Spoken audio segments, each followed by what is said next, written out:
boys and girls. Do you think I look a little strange? That's because you probably have never seen me before. My name is Befana.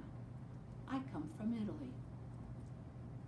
And I come on a very special night. On that of the 5th of January, the 5th of January night, I come in and I surprise all the good boys and girls.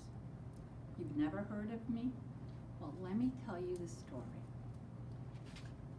Today we're going to learn about Old Befana, and we're going to use the book, The Legend of Old Befana by Tommy the Paola.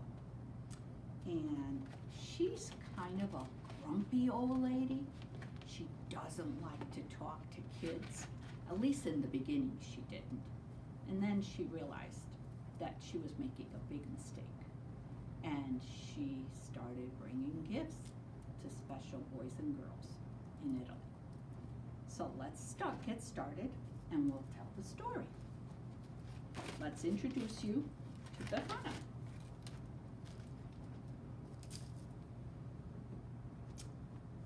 So, in a small casa, this is the house, on the outskirts of a small village in Italy, lived all Befana. Here's old Befana. She lived all alone, and she was not very friendly. If any people dared to knock on her door, talk, talk, talk, she never let him in. No way. I have no time for visiting, she would say. Vai via, lasciatemi stare, she would say. By the way, every time you hear crazy old lady or cranky old lady, you're going to help me out and tell the story by saying pazza vecchia, okay? So anytime you hear crazy old lady or cranky old lady, you're going to say pazza vecchia, okay? Let's go. So here's Befana, and when the kids wanted to knock on her door and talk to her, she never would let them in. And the kids would turn around and say, cranky old lady, pazza vecchia, pazza vecchia. And she would say, leave me alone.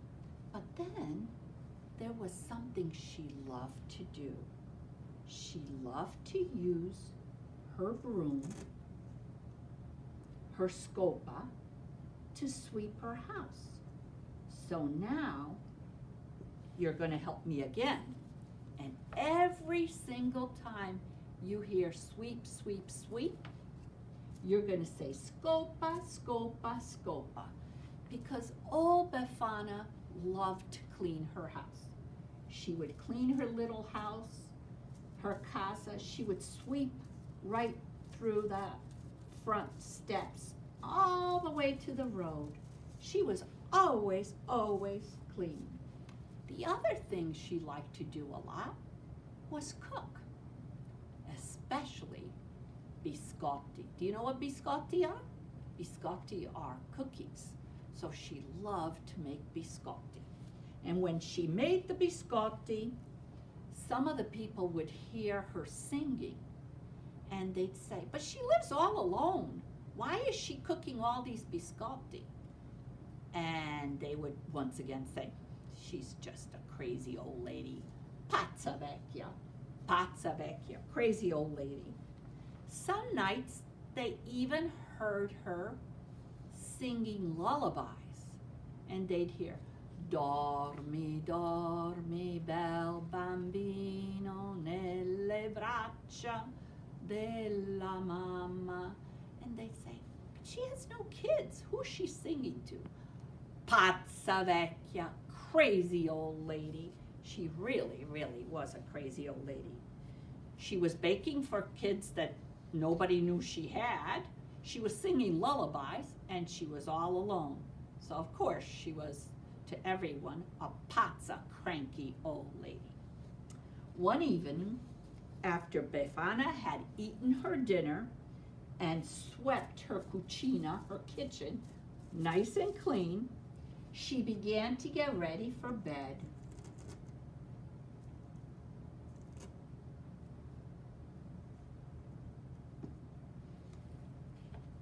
She locked the door and the windows, and she climbed into the bed.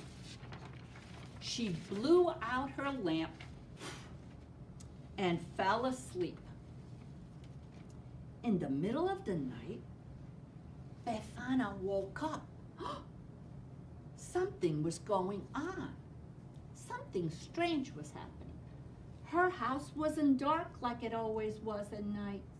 She knew she had already blown out her lamp, but it was still all light. And then she looked out her finestra, her window right there. She walked across the cold floor, because of course she didn't have heat in the house. She only had a fireplace to keep her warm. So she walked across her cold floor and looked out the window, and what did she see but a beautiful, beautiful stella shining in the sky. So she looked to the eastern sky, and she saw the brilliant star. It seemed to grow before her eyes.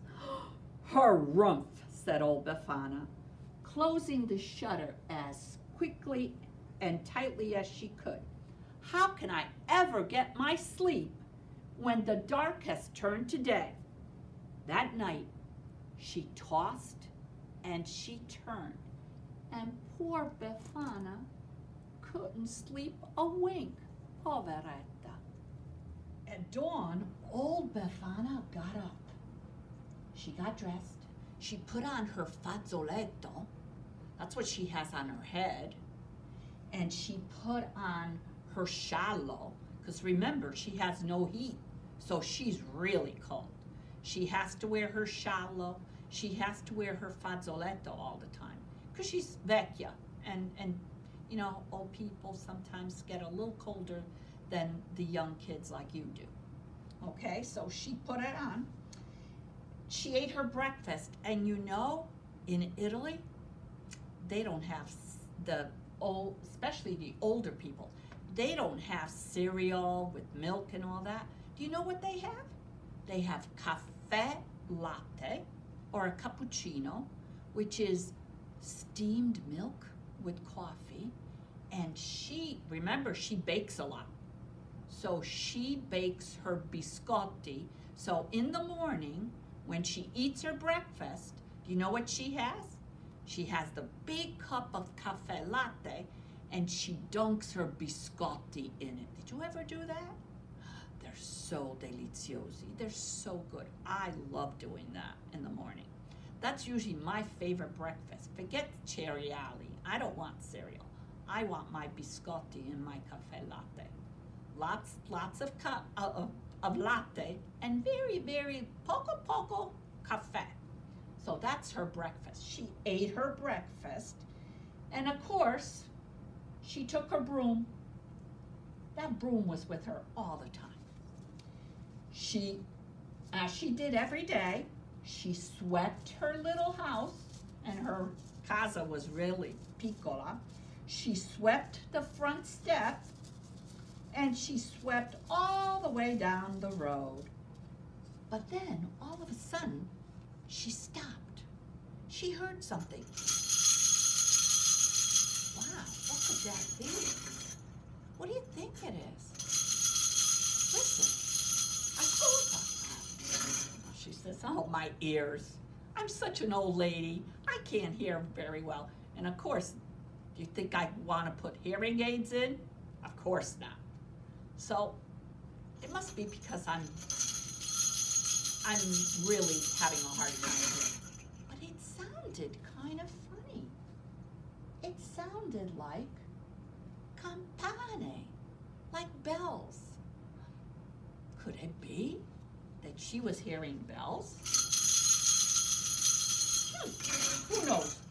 Scopa, scopa, scopa. Remember, every time you hear sweep, sweep, sweep, you're going to say scopa, scopa, scopa.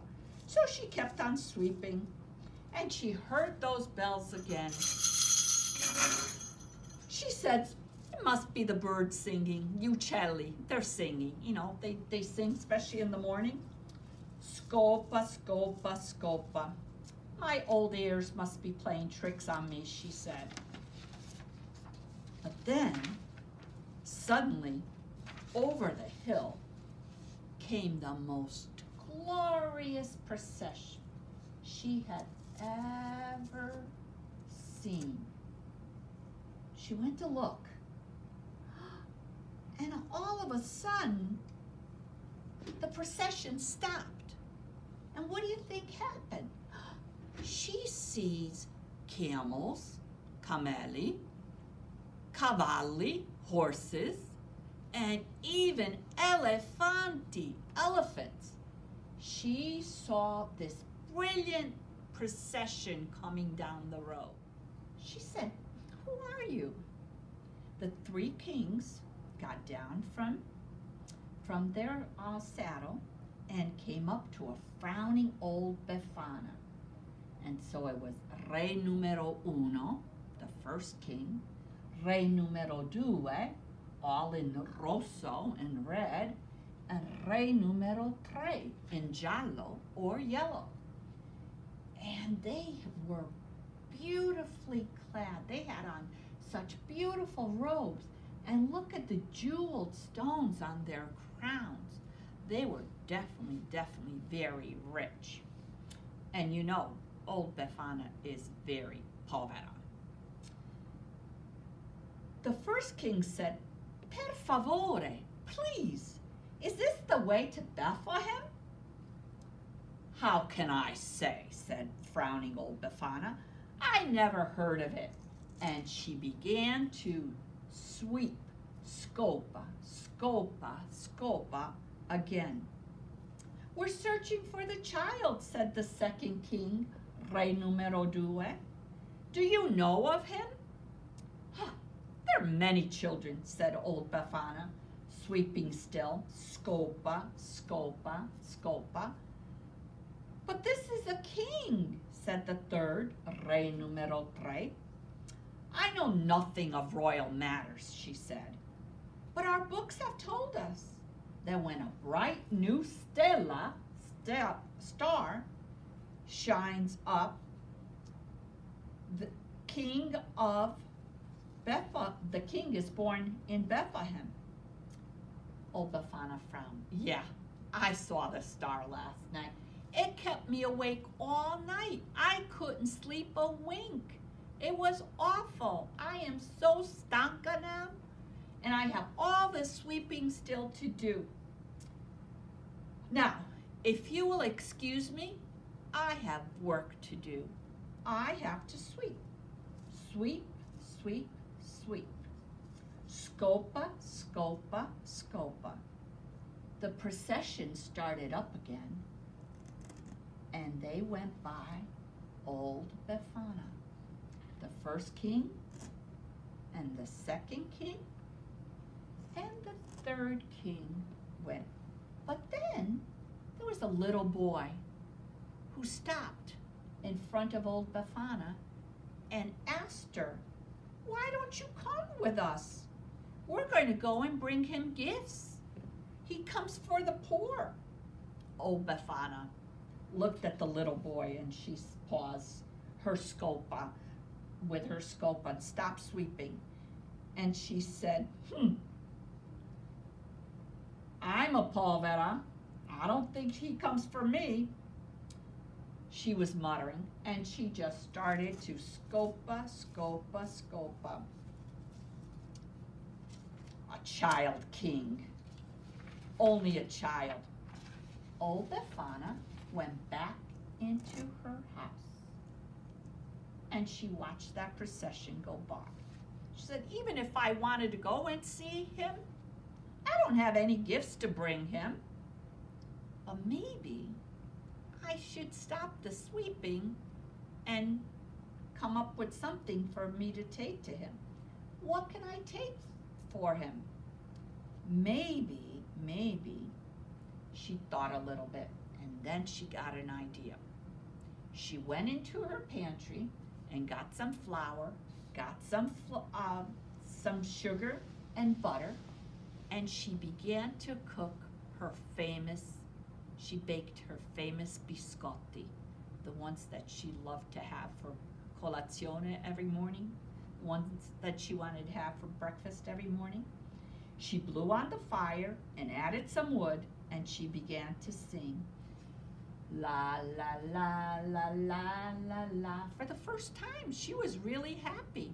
She was happy to be baking. She baked all day. She didn't even use her scopa once during the day. Then she decided to take her basket. She put all the biscotti in it. So here she is with her basket, her cestino.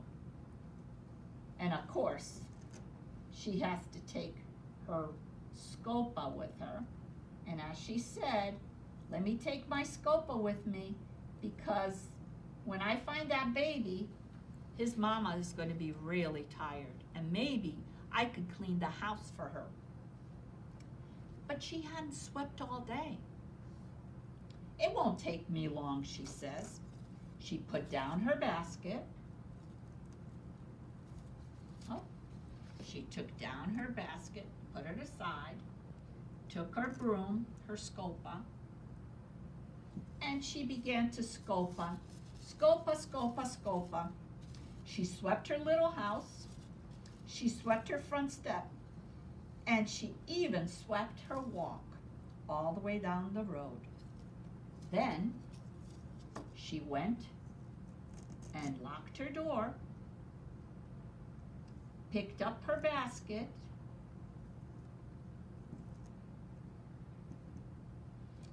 and she started walking. First, she walked slowly, but then she went faster and faster, and she needed her broom, of course. Okay, there she is. She's got her cesta, she's got her scopa, and she's going faster and faster and faster. And all of a sudden, she was out of breath. Oh my God, her old legs ached, but she still ran, maybe a little bit slower. And finally, she sat down beside the road, and she was so upset. I should have left earlier. I'll never catch up, she cried. And where is this Bethlehem? She closed her eyes and gave a long sigh. I'll never find a baby king, she said. But then, all of a sudden, the sky was filled with luce and light. The stella was up there, and it shone so brightly. And then she looked, and there was an angel, an angelo. And he was singing, "Glory to all men, the new king is born. Tonight is the night of miracles." Old Befana rose to her feet and just looked around.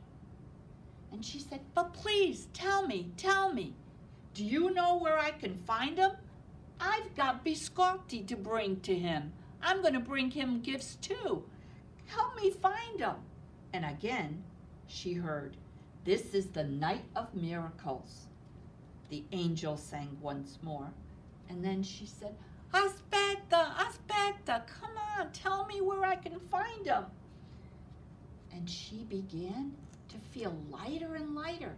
And then all of a sudden, she wasn't walking anymore. She was flying. She was flying in the sky with her broom, with her scopa. It was definitely a night of miracles.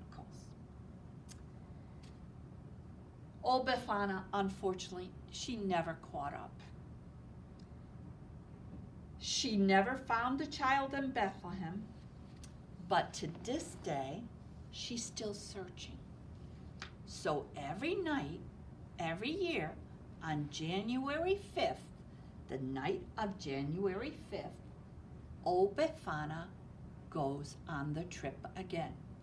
She goes into every house, every casa that has children or ragazzi, and she looks for the calza on the camino, hanging on the camino or at the fireplace. And if the children have been bravi, good, she will give them caramelle or candy. Caramelle, dolci, sweets. But if they've been fresh, and thankfully this house that has this calza, they were all good. So they didn't get any carbone or coal. So old Befana didn't have to use her coal, her stash of coal that she has in her basket. And they get gifts from La Befana because she says you never know which one of those ragazzi, or those little boys or girls, are the baby king that I've been searching for all these years. Someday I'll find him. And that's the story of old Befana. So maybe the next time you hear about La Befana, you'll think about this story. The story of the legend of old Befana, and written by Tommy DePaola, and know that not everyone celebrates the holidays like we do. Depending on where you are, you might celebrate a different holiday. You might not celebrate Three Kings Day or Befana Day. You might celebrate Christmas or the Festival of Lights. No matter which one you celebrate, you might want to consider how the children in Italy are so happy when they get their doni and their calza. So make sure you are good, and maybe someday La Befana will come and visit you. Grazie and buongiorno. I hope you enjoyed the story of La Befana.